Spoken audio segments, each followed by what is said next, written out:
After two straight losses. Is this time to worry for Suns fans or just a blip in the road? The NBA these days with absences galore. We'll talk about it. Locked on Suns right here.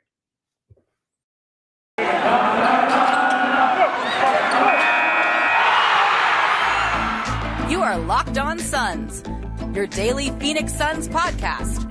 Part of the Locked On Podcast Network, your team every day.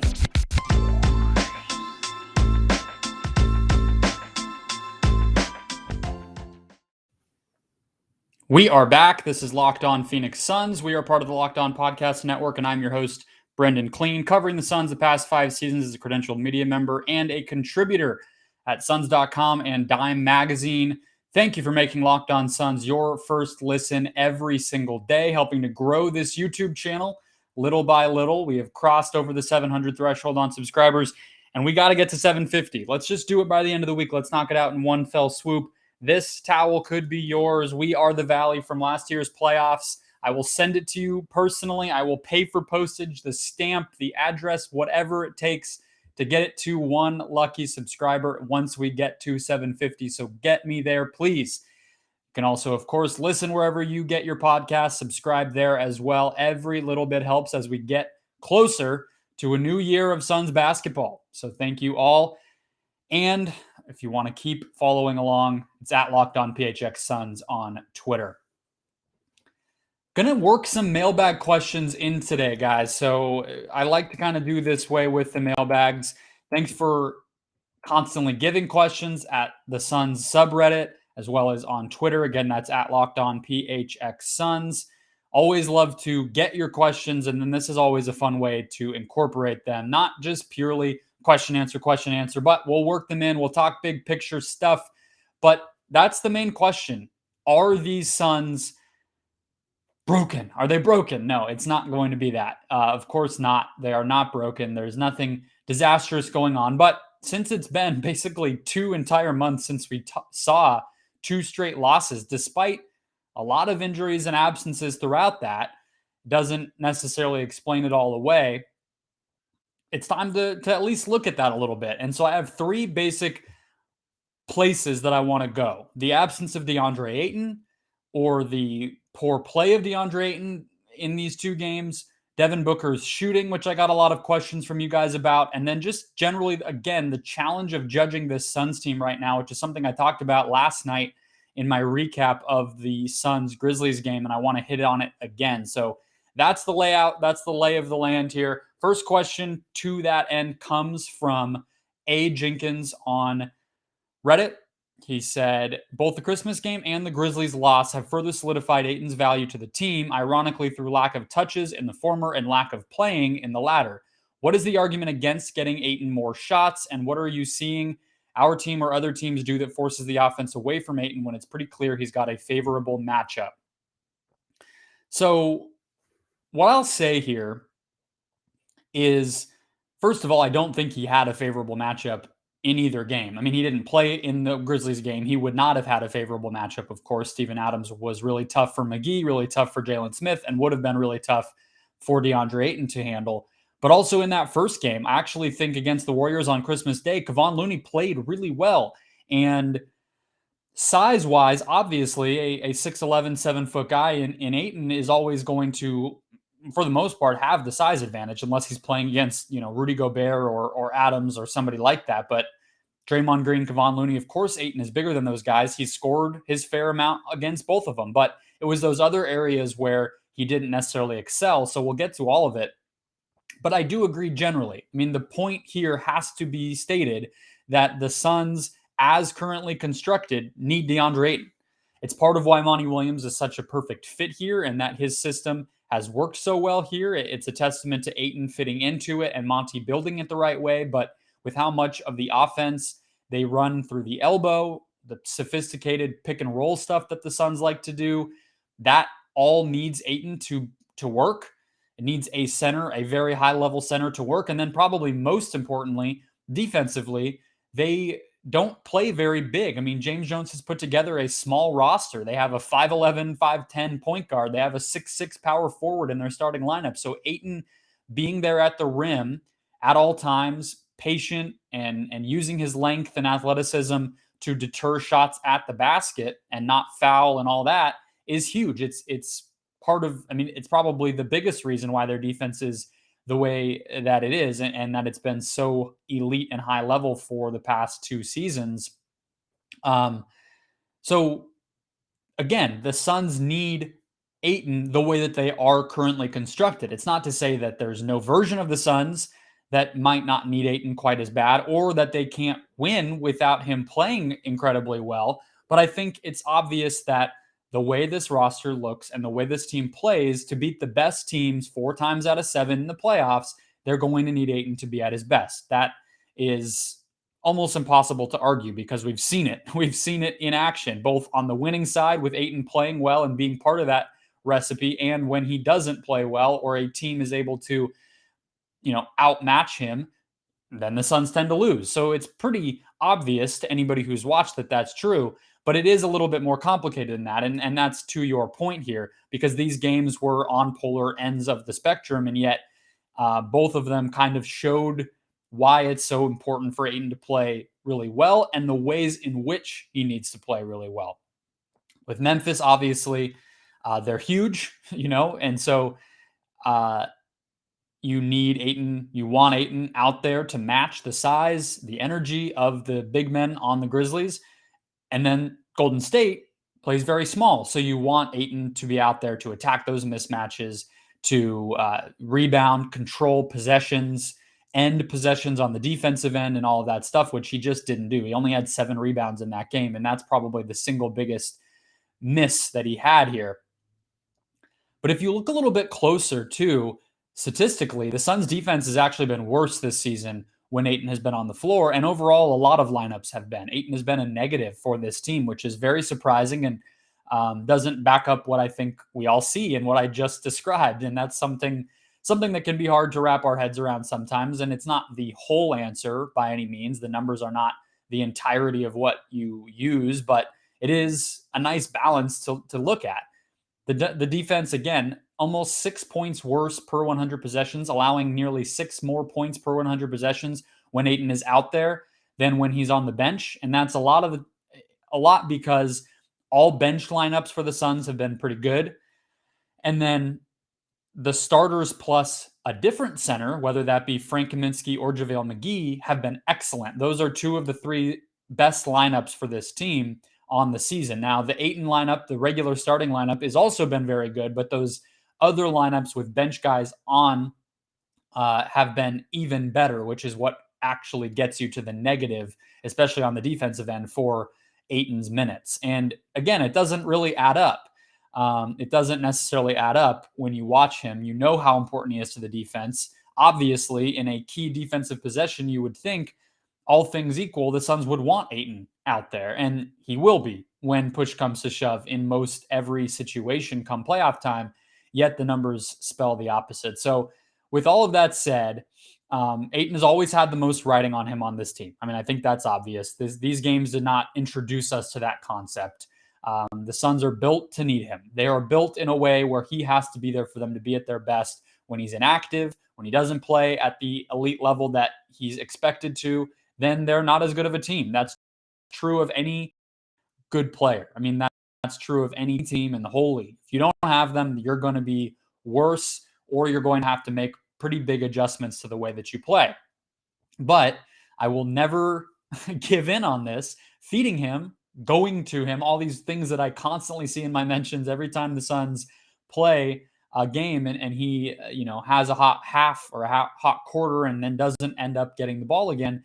It's not what's going to solve the problem.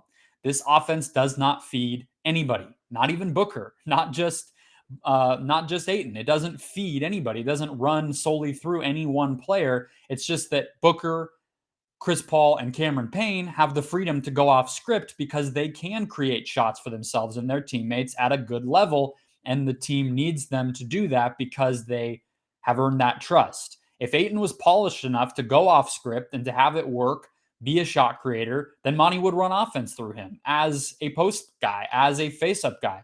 But just like Mikal Bridges or Landry Shamet or Frank Kaminsky, Ayton just has not earned that. Despite some upside as a playmaker, he's in that group right now, in the maybe group or the probably not group, in terms of who could one day have the offense run through them. We just have not seen that. The coaching staff has not seen that. And it's just a reality right now. So unless Ayton improves dramatically, they are not going to run offense through him because they don't run offense through just about anybody. And he's not proven himself to become part of the group that does get to run offense. That's just a fact. So the defense, he has to be out there for it to be at its best, no matter what the numbers say. Offensively, there is an obvious role for him to impact the game, affect winning, be a huge part of this group and the success that it could have. Even though we have seen moments where McGee and Kaminsky have maybe done a little more in that regard, but these games don't change anything for me. They reinforce stuff we already knew. They give us the sort of proof of concept to actually see it happen, but they don't change anything. So we'll see.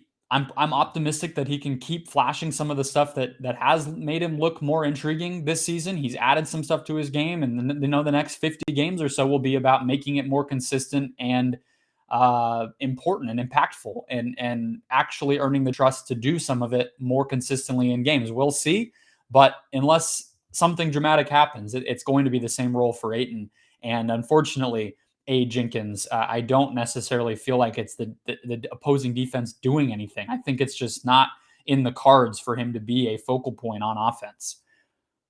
Devin Booker is shooting a career best from three-point land and has had a magical season, a really renaissance type of season, going back to kind of the old guy mixed with the new guy. We'll talk about all of it in just a second. First, though, a quick word from TrueBill, the life-saving? I don't know. Money-saving for sure. Service that cuts out the greedy corporations trying to steal your money basically right out of your pocket. TrueBill is a new app that helps you identify and stop paying for subscriptions that you don't need, want, or simply forgot about. On average, it saves people up to $720 per year. TrueBill makes it incredibly simple to cancel the subscriptions that you don't want. Just link your accounts and TrueBill will cancel those unwanted subscriptions with just one tap. And your TrueBill concierge will be there when you need them to cancel maybe some of those that you just don't even realize you have while you're not even paying attention. It'll say, hey, you've been getting this email for a while. Do you actually use this? You want to cancel this one? And you can go ahead and say, yes, absolutely. Thank you, TrueBill. And you will save that money without even knowing it. So don't fall for subscription scams. Start canceling today at TrueBill.com/LockedOnNBA. Go right now. That's TrueBill.com/LockedOnNBA. TrueBill.com/LockedOnNBA. Booker's season has been in many ways similar to last year when you look at the box score, when you look at the impact, when you look at the winning. But the one real way where it's clearly different is that Devin Booker is shooting better from three. So I got a couple questions on this. One is from Decorator Storm 2. That's at Decorator Storm 3. I'm sorry that your at name was taken, I think, on that, Decorator. But he said Devin Booker shooting 42% from three this season. What do you think is the reason for the jump in percentage? Is it just flow of the offense, or is D-Book just hitting the shots he needs to when he's able? We also got a question on Reddit from Yosemite Hills. What are your expectations for Booker's three-point shooting the rest of the season? Will it be the three-point equivalent to the season where it felt like he only missed free throws that one game against the Rockets? I actually don't even remember that game, but I know what season you're talking about because you told me. I don't think he'll shoot 92% from the three-point line, but I get your question, which is he just has felt automatic all year. So long story short, I mean, the nuts and bolts of this is I think it's sustainable for sure. And I think that for a couple of reasons. One is I never thought it was anything like mechanical. You watch the guy shoot and it's pretty, it's beautiful. And you watch games like, game 6 against the Lakers in the first round last year, and it's pretty obvious that he can make those shots when his mind is to it. He has great efficiency and accuracy from everywhere else on the court. So the idea that he was some bad three-point shooter for some reason just never really added up. So I don't think that I ever was too worried that we wouldn't see an improvement from him. But I do think the fact that it's been so extreme is what's exciting and what's worth digging into. So it is sustainable, but let's just kind of talk about how much better it could get. So digging into the numbers a little bit, because there's obviously two types of 3-point shot, right? There is catch and shoot, which is Chris Paul or DeAndre Ayton setting up a shot for him, Cameron Payne maybe, and Booker just shooting the ball, and he makes it or he doesn't. Then there's pull-up shots, which are obviously more difficult. They tend, for Booker at least, to come either in the pick and roll or in transition. He likes to take those. And so in the past, even in the past couple of seasons when Booker has not necessarily hit his threes at an elite clip, the catch and shoot have always been there. It's been the pull-ups where he's really struggled. And sometimes it's because before Ricky Rubio was here, it was because he was taking too many pull-up threes, and that's just a really tough shot. So when you take some bad, hard threes in that spot, it's just never going to be a good recipe for you. Or he just was missing them for one reason or another. I think you could obviously make the case that he's just improved at that over the course of his career. And this season, he's taken basically an equal number. I think it was like 79 in one category, 78 total in the other category, and he's shooting over 40% on both. So he's at 43% on catch and shoots and 41% on pull-ups. So he's making whatever he's taking. And that's the obvious way to be successful. You don't miss any type of three, then your overall efficiency is going to benefit. There's also the matter of how and where he's taking those shots. And I think that's benefiting him a little bit as well. So he's tied for the second highest 3-point frequency. So just overall, it's a bigger part of his shot diet. So I think you can obviously say, the comfort level is there, the green light and the willingness to take them is there. It's the second best 3-point rate of his career as well. Just a total percentage of his shots, that comfort level is just clear. I mean, when you watch him, that hesitation is not there to the same degree. He might catch it and there's a closeout coming and he's just going to take it. Whereas in the past, maybe he lets the defender get there. He just had all sorts of kind of frustrating habits that made the inefficiency pull together. He's also taking more shots from the right and the left wing, whereas if you look at his charts in the past, most of his career, really, a lot of it has been at the top of the key. Most of his threes have come from there because early on in his career, he was having the ball in his hands a lot. So the only threes he was going to get were, again, going to be pull-up threes. And the most common place for the pull-up three to happen is at the top of the key. But this season, the Suns have been running a little bit more side pick and roll. He is getting the ball off the catch more often with Chris Paul as those two continue to develop chemistry. So those shots are just shorter. I mean, it sounds fairly obvious, but those are easier shots. It's the same thing as getting corner threes. That's even better.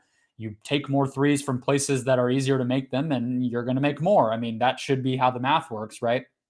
And then last but not least, just to measure sort of the willingness and the comfort again, I wanted to see like how many of his threes are really tightly guarded, because it feels like, again, when those closeouts are coming and we're not seeing quite the same amount of hesitation, that the best place you'd be able to notice that in the numbers is, well, he's taking them more often with a hand in his face. Mostly true. So he's taken 39 shots that NBA.com calls tightly guarded, which is when the defender is within 2 to 4 feet. So that basically that kind of closeout range. He's taken 39 total of those already this season. He only took 67 all of last season.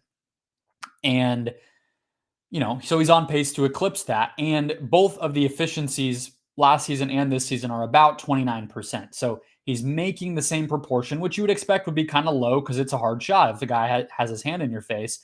And he's taking more of them. That again, to me, signifies that he just has more of that.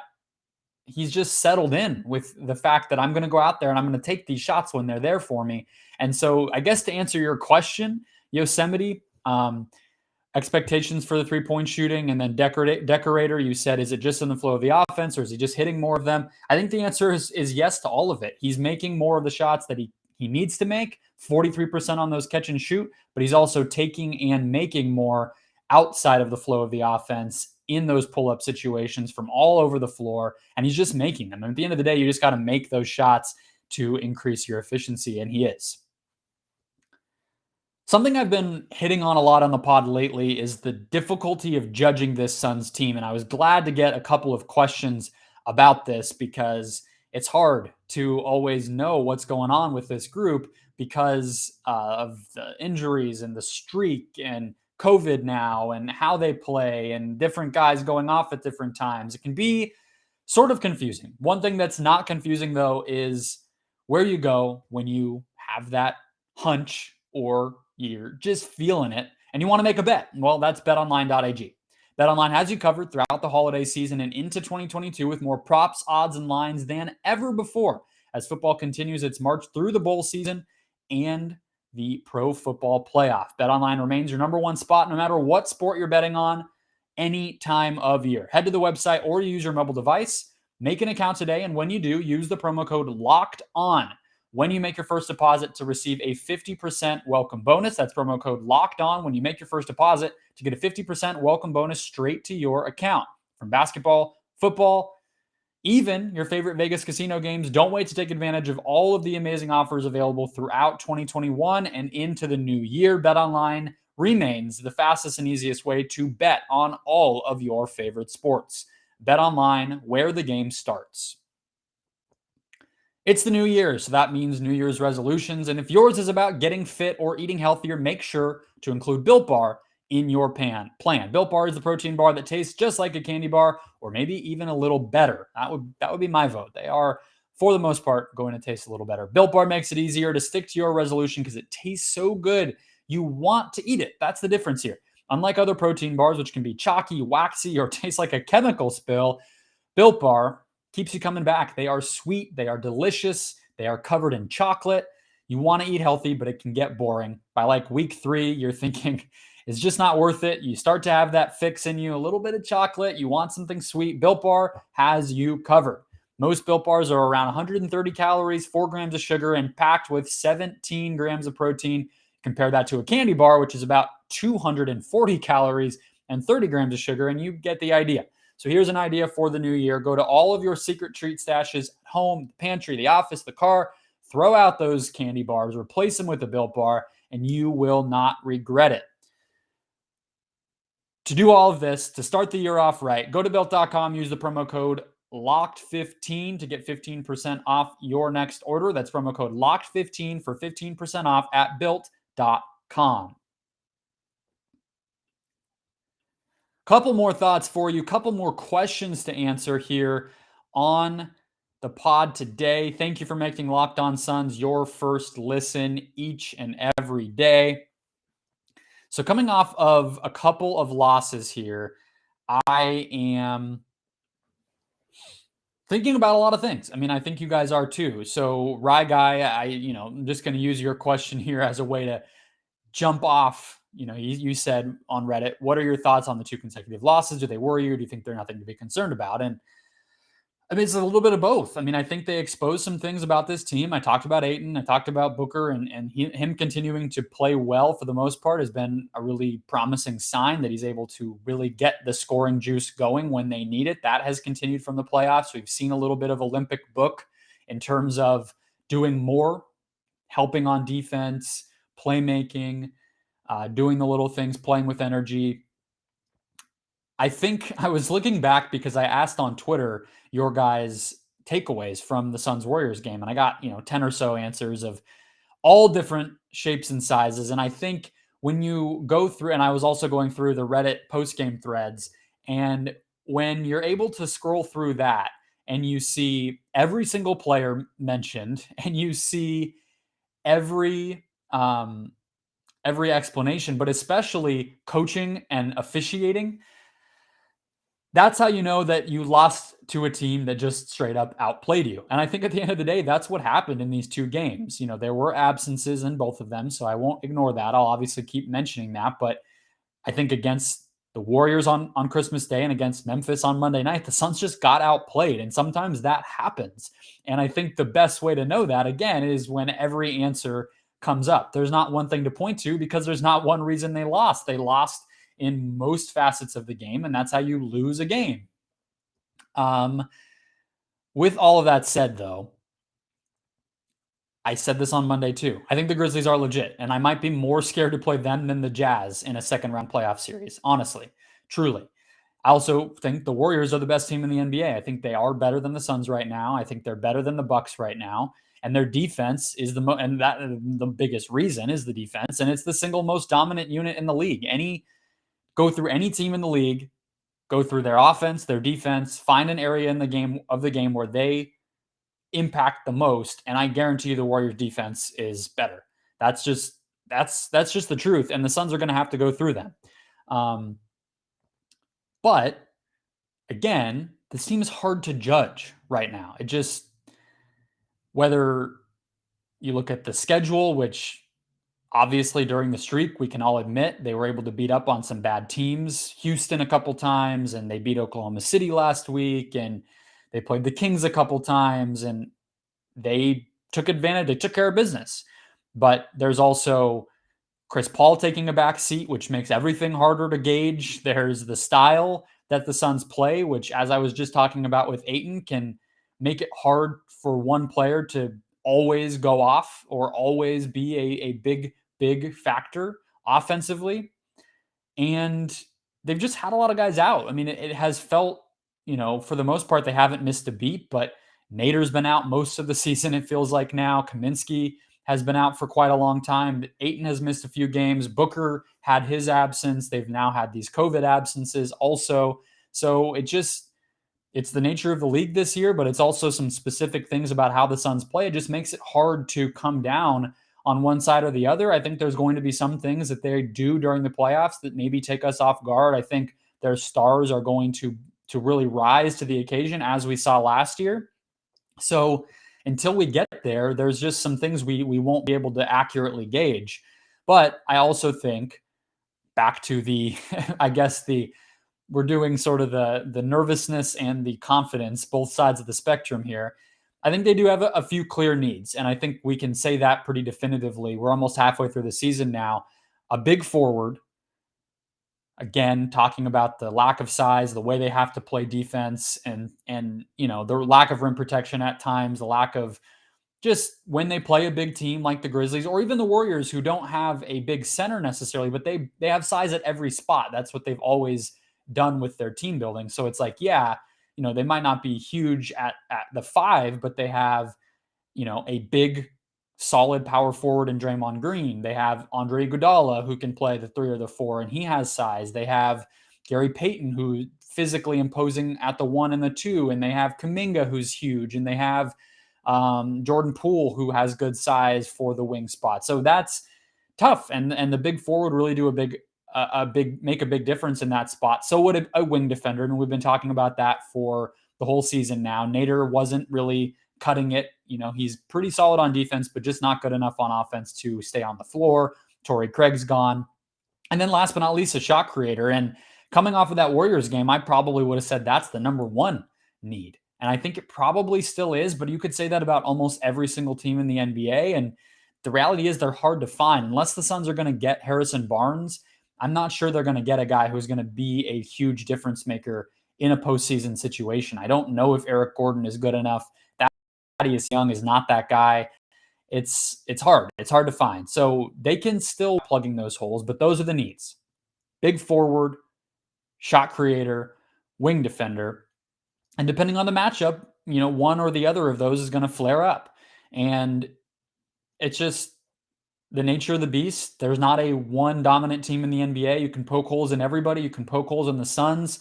I guess the good thing is, despite how hard it is to gauge this team and the fact that they do have some needs, nobody knows this team better than the people in that building. And James Jones has the tools at his disposal to improve this roster. Monty Williams is going to keep tinkering, and they have 45% of this, 55% of the season, 60% of the season still to go ahead and fix it, find solutions, change, adjust, roll with the punches, something that the Cardinals can't do. But that's not the podcast that I host. So I will not drive myself crazy, drive you any more crazy than I have to with that. Closing out the week with a couple more shows here. I have a recap of the Thunder game on Wednesday night. I will not be there, but I will be watching at home. So I'll give you my thoughts Wednesday night after the buzzer, and then Thursday closing out the show. I'm hoping to get a guest. We'll see. I'm kind of playing it by ear until we know more about the Suns' COVID situation, but that's the blueprint for the rest of the week. Thanks for making Locked On Suns your first listen. I will see you tomorrow. Until then, enjoy the game.